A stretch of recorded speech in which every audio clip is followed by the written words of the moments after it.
इस वीडियो में हम ईवीएस सेकंड यानी कि सेमेस्टर 3 या 4 में जो ईवीएस पढ़ाई जाती है उसका पीवाईक्यू और एग्जाम पैटर्न डिस्कस करेंगे। पहले ब्रीफ में इसका सिलेबस एक बार हम देख लेते हैं। इसमें आप लोग देख सकते हो पहली यूनिट इसमें ग्लोबल इन्वायरमेंटल इश्यूज एंड उनकी पॉलिसीज।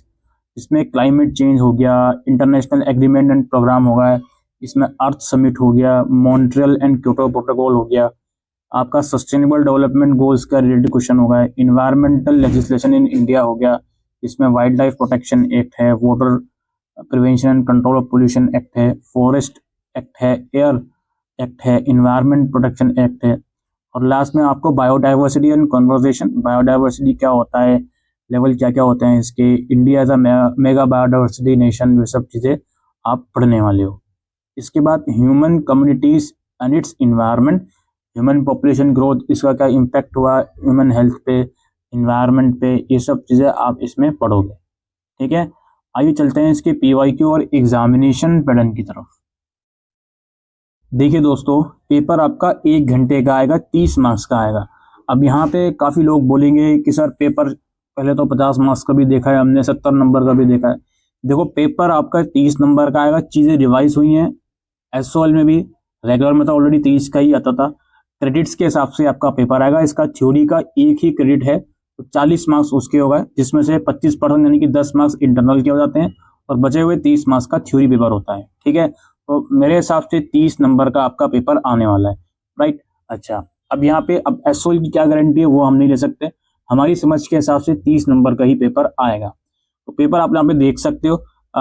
इसमें क्या है भाई, 3 क्वेश्चन आपको करने हैं और क्वेश्चन नंबर 1 मैंडेटरी है और बाकी के बचे हुए 4 में से कोई 2 क्वेश्चन आपको करने हैं। पूरा पेपर या तो इंग्लिश में दीजिए या फिर हिंदी में दीजिए।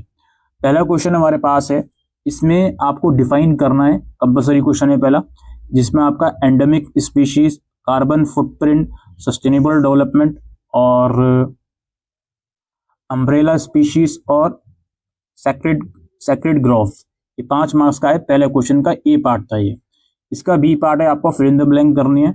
Dash is a green house gas which is major contributor to climate change, और marble of Taj Mahal has turn yellow due to basically air pollution, biodiversity exist at genetic species and dash level, और dash is the name of environment code in India, और total number of biodiversity hotspot in India is dash. ये भी 5 marks का fill in the blank वाला question हो गया। ठीक है, अच्छा, इसके बाद यहाँ पे ये क्वेश्चन समाप्त हुआ। 10 मार्क्स का ये पहला क्वेश्चन है। उसके बाद अगले क्वेश्चन की तरफ बढ़ते हैं हम।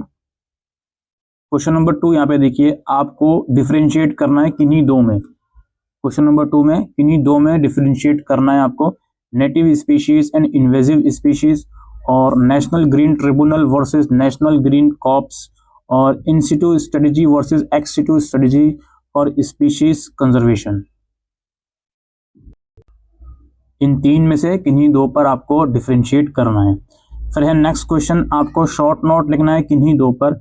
6 marks, extinction crisis, ozone layer depletion, role of cultural practices and beliefs in environment conservation, human wild life conflict and its impact on biodiversity.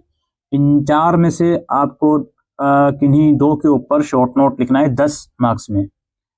इसके बाद अगला क्वेश्चन है आपका, what are the various values of biodiversity and why are they important for ecological balance, human wellbeing and sustainable development. जैव विविधता के विभिन्न मूल्य क्या हैं और वे पारिस्थितिक संतुलन, मानव कल्याण और सतत विकास के लिए क्यों महत्वपूर्ण हैं। समझ गया, ये 10 मार्क्स का फुल फ्लेज क्वेश्चन हो गया।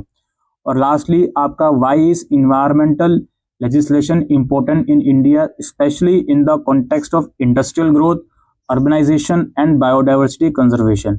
भारत में पर्यावरण कानून क्यों महत्वपूर्ण है, खासकर औद्योगिक विकास, शहरीकरण और जैव विविधता संरक्षण के संदर्भ में।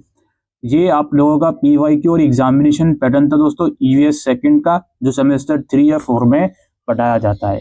उम्मीद करता हूँ ये वीडियो आपको यूजफुल लगी हो, तो वीडियो को शेयर कीजिएगा। Thank you.